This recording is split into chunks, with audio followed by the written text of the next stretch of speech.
My name is Adam Deaton. I'm going to need to lower your expectations about 10%. Okay, 15. All right, 20. All right, let me tell you a little bit about myself. I do have a slight enunciation problem that I'm currently working on. It's nothing major, but it's just enough for someone to go, "What's wrong with your mouth?" I actually saw a speech therapist about it. In order to make certain sounds, your mouth has to make a certain shape.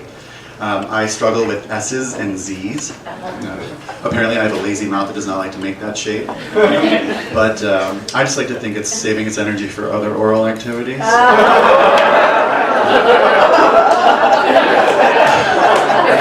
I am working on it though, but then I overcompensate and I sound like I'm talking to an infant. Little Susie sips her spicy soup. Yes, she does. I do have to warn you guys, I am still really new to stand-up comedy, so I just want to apologize right up front. But, you know, you could be at home watching the news, and I can assure you it's much safer for all of us if I do the bombing up here. Speaking of bombing, is anyone else worried about this whole North Korea thing? Like, I don't know about you, but I bought a doomsday kit. Well, I bought a kit. Okay, I bought a box of wine.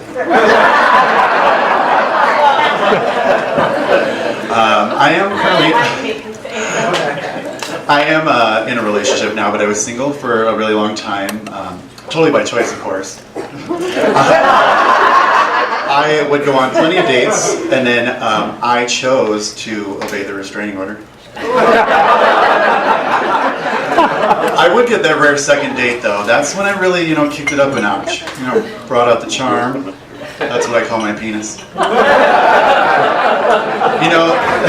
This is the second date, so you really have to, lock them in, the basement. Am I in a relationship or is this Stockholm Syndrome? Who knows?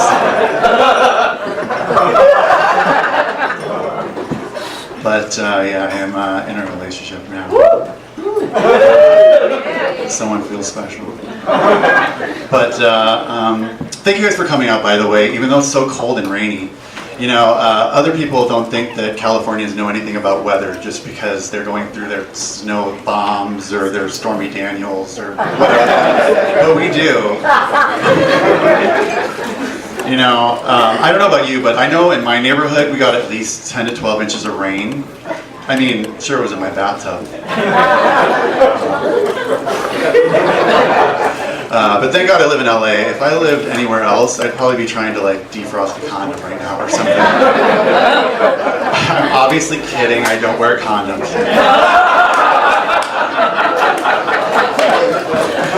I have always been told that I'm attractive, but in a unique way. For example, someone tried to give me a compliment once, and they're like, "Adam, you're so cute because you don't have that perfect body with the bulging muscles."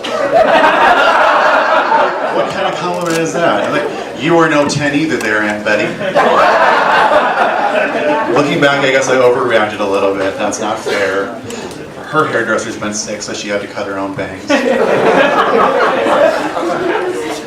But I'm originally from Iowa, where the meth comes from. That explains this shirt. Iowa's where they filmed the movie Field of Dreams. Yeah, Field of Dreams, anyone? Yes. No? A little bit? No. Well, even though no one else cares, we are so proud.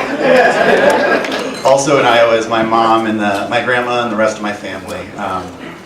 My mom is a major Bill Maher watching MSNBC 11 liberal, and she's now married to, thank you, an older, more conservative military veteran who watches Western movies in his spare time and for some reason refers to me as Long Dong. But you would think that this marriage would end in disaster, but their workaround's pretty genius. Anytime they start to argue about politics or whatever, one of them, usually the one that calls me Long Dong, will crack some stupid joke like, "Did you hear the one about the Indian who drank 5 gallons of tea?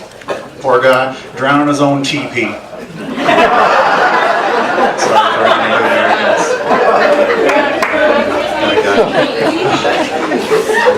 But speaking of Long Dong, I love a good nickname. My ex actually used to call me Tripod because, I like to take pictures. One of my best friends, Sarah, she actually calls me Sugar Tits. How cute is that? And then of course I call her Splendid Tits because hers are fake.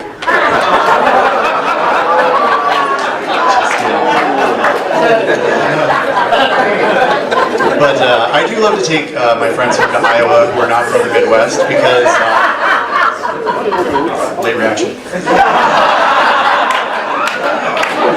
I do love to take my friends home to Iowa who are not from the Midwest because people use a lot of old-timey expressions there that no one really uses anymore, like gobbledygook or horse feathers. And that doesn't really make much sense. You just stuck two words together that are unrelated. Anyway, so I turned it into a little game and I came up with my own, like edible Tide Pods or functional government. Anyways. Since moving to LA, I've had to make a lot of adjustments. There's a lot of stuff that you have to think about out here that you don't have to think about in the Midwest. It's like how am I going to make this commute more bearable? When am I allowed to eat again? Where's the meth? It's a lot. But yeah, I'm happy out here. Since moving out here, the adjustments are a lot, but of course there are the annoying things. Like one major thing is how much water people waste out here. We were in a pretty serious drought for a while, and I would see people wasting water on their lawn, or their cars, or their wet t-shirt contest. You know, it's like, don't you waste that water, you use that on the next girl. Anyways. And of course, we all know the worst thing about LA is the traffic, right? But do you know one good thing about LA traffic? No, I'm asking. I'm just kidding. Guys, that is my time. Thank you so much.